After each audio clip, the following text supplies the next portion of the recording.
Kaixo, bideo hontan laburki azalduko dut nola konfiguratu horri bat, esate baterako ulermen testuetarako txantilloi gisa.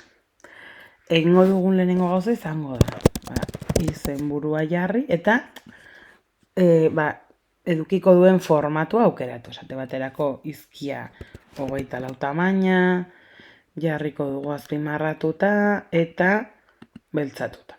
Eta izki mota, hau, adibidez. Orduan, hau izango da gure izenburua. Ongi pentsatu behar dugu ze testu bakarra jarri behar badugu, egokiena da hemen aukera hauetan izena bezala aukeratzea, izateko izenburu nagusia.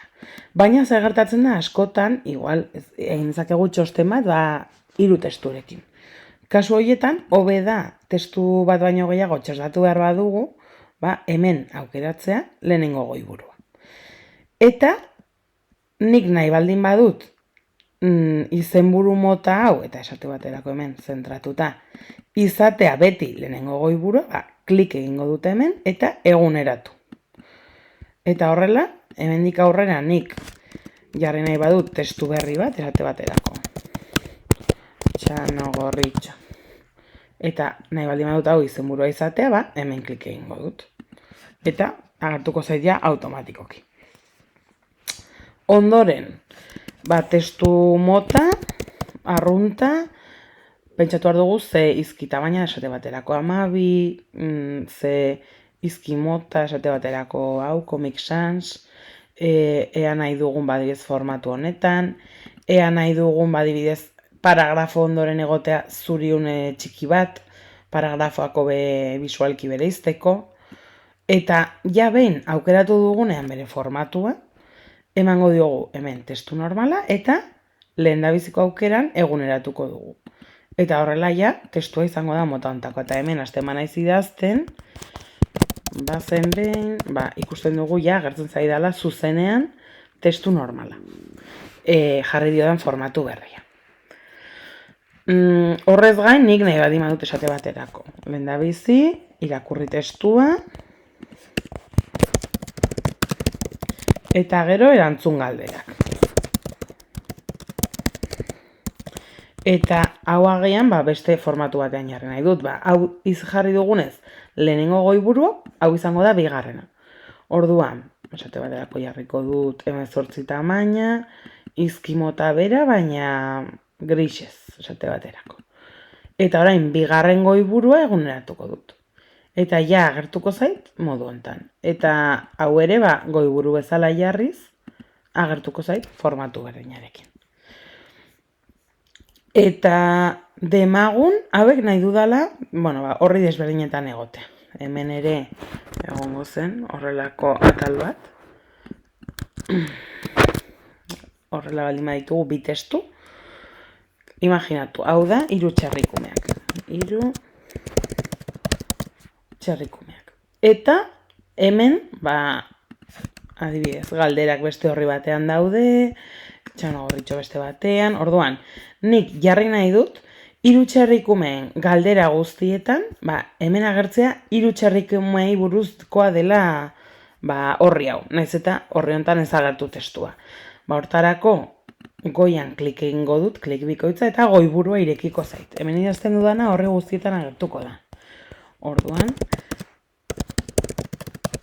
izenburua idazten dudanean, hemen nahi dudan formatua jartzen aldiot, adibidez letra txikitu, beste aldean jarri, eta orain ja horri guztietan agertuko zait. Baina, Txano Gorritxo hemen hasiko zen. Beraz, hemendik hona aldaketa bat egotea nahi dut.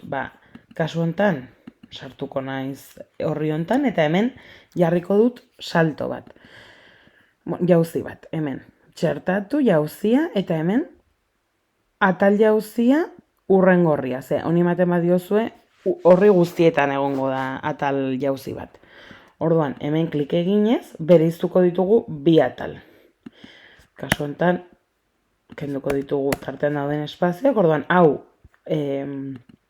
horri hau izango da atal bat eta hau beste bat. Oraindik goiburua bera da, baina nik 2 aldiz klik egiten badut, kopiatu dezaket adibidez formatua, Orduan, hemendik ezabatzeko emango diot honi, eta idatziko dut izenburu berria. Izango dela Txanogorritxu. Eta jarriko diot bestearen formatu bera, 10, hemen grisa eta horrela. Orduan, orain bai, 3 txerrikumeak eta Txanogorritxu izango ditugu. Eta hemen idartzezaken nahi dudan horre guztietan, agertuko zaidala ja goiburuan. Gero ere, txertatu dezakezu zuzenean zuen txantilloiean horri zenbakiak, hemen horriko elementuetan, eta aukeratu nahiago duzuena. Eta hau ja, agertuko zaigu. Orduan, egokiena ulermen testuak jartzeko, izan daiteke hemen idaztea adibidez. Goiburua, hemen izenburua, eta hemen horrela testua ja zuzenean bertan idazteko. Eta nahi badugu dena horri berean. Ikurrak ere txertaritzakegu. Eta uzten badugu, esate baterako horrela. Ja izango genuke zuzenean formatu hauekin erabiltzeko testu bat.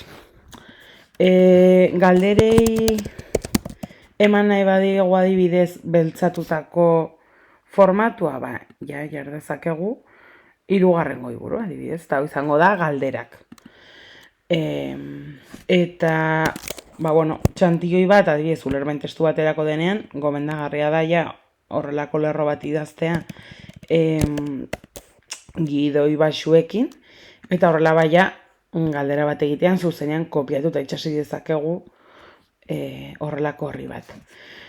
Gero ere, askotan lotzeko galderak egoten dira, orduan lotzeko galderetarako gerta daiteke usteaia prest txantilloi hontan atal bat. Orduan hortarako egin dezakegu esate baterako horrelako taula bat, 3 zutabekoa, 2 zutabeak pixka bat elkartu, eta hemen idatzi alde hontarantz, eta hemen modu arruntean. Eta orain hemen aukera desberdinak jarri, eta hemen zirkulo batzuk jarri lotzeko orduan. Hemen webgune honetan agertzen dira zirkulo mota desberdinak orduan adibidez hau aukeratu dezakegu, kopiatzen dugu, eta gure txantilloian itxas dezakegu. Hemen, eta hemen. Eta horrela ja, dena aukeratuz eta lerroa 0 jarriz, geratuko zen horrela, eta orduan ja ikasleek lotu dezakete zuzenean, eta guk nahi baditugu aukera gehiago jarri, besterik gabe egin dezakegu hemen horrela kopiatu eta itxasi, aukera asko, eta utz dezakegu horrela ja prest lotzeko. Hau besterik gabe mugitzeko hemen poliki egiten badugu kursorearekin agertuko zaigu taularen atalak mugitzeko, eta utz dezakegu horrela. Eta ere askotan egia gezurra, testu askotan egoten direnak, egin dezakegu gauza bera.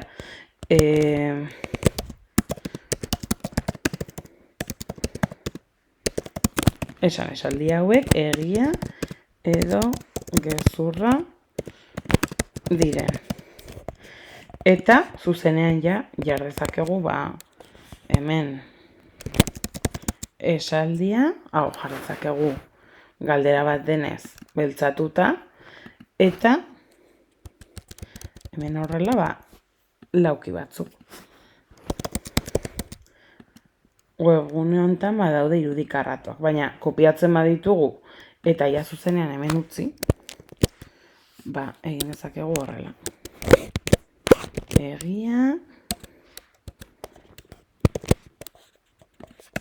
gezur. Eta orain ja zuzenean horrela utz dezakegu, eta horrela izango ditugu nahiko ohikoak diren bi aukerak direla lotzekoa Eta egia eta gezurra esatekoa, badugu ja formatua, besterik gabe kopiatu eta itxasi egin ahal izateko. Nik hau orain kopiatzen badut eta azpian itxasten badut etengabe, besterik gabe gero hau moldatuz, ja izango dut formatua prest. Nahi baduzu hemen jarrezakezu eskolako logoa, edo zuek nahi duzuena, hemen goian, eta horrela gertuko da horri guztietan. Eta azalketa bat bada jarrezakezue, inkluso hemen, izena,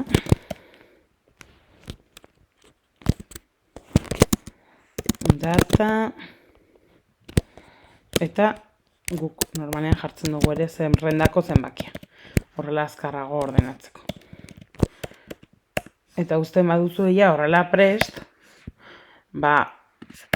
gutxi gora bera espazio orekatu batekin. Besterik gabe honen kopia eginez, ikasleek erabilialko dute. Erabilialko dute irakasleek ikasleentzako ariketak sortzeko oso modu azkar eta errazean. Orduan, besterik gabe hau txantioia bezala gorde eta irakasleen artean partekatu.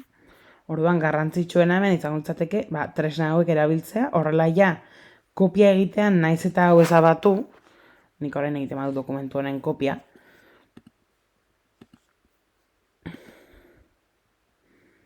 eta demagun dena ezabatzen dudala. Dena aukeratu ezabatuko dut, eta orain, jarri nahi nuen izenburua. Begira, hau aukeratu, eta ja gordetzen zaigu zein den izenburuen formatua, eta atal guztiak. Orduan, gomendatzen dizuet hau horrela erabiltzea.